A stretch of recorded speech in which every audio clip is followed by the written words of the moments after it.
Emmanuel Macron est arrivé, lui, en Pologne aujourd'hui. Il salue un tournant.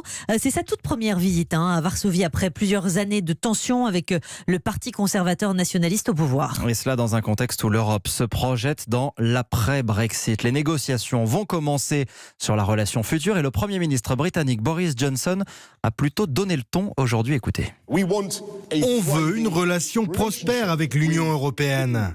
On ne va pas commencer une course impitoyable vers le bas. On ne va pas faire de la concurrence déloyale. Il n'y a pas besoin, pour un accord de libre-échange, d'accepter les règles européennes sur la compétitivité, sur la protection sociale, sur l'environnement ou quoi que ce soit d'autre. Comme il n'y a pas besoin que l'Union européenne soit obligée d'accepter les règles britanniques. Voilà, Boris Johnson, traduit par Johanna Chabas, qui met les pieds dans le plat. Bonsoir Isabelle Horry. Bonsoir Sébastien. Vous êtes à Bruxelles. Au même moment, Michel Barnier, le négociateur européen, présentait aussi sa position. Ça y est, c'est un duel à distance qui est engagé ?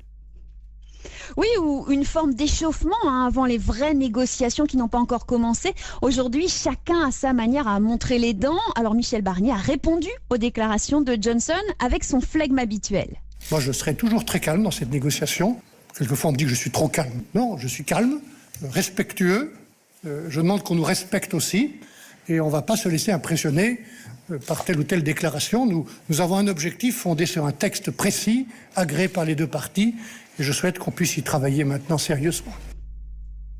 Les Européens proposent un grand accord commercial aux Britanniques, la possibilité pour toutes leurs marchandises de continuer à traverser la Manche sans droits de douane et sans limite de volume. Mais c'est vrai que Bruxelles met des conditions. Après tout, le marché de 440 millions de consommateurs, ce sont les 27 qui l'ont. Ces conditions, ce sont 1, le respect des règles et des normes européennes et 2, un accord sur la pêche. Alors évidemment, ça fait tiquer Boris Johnson qui veut retrouver des marges de manœuvre dans ces domaines-là.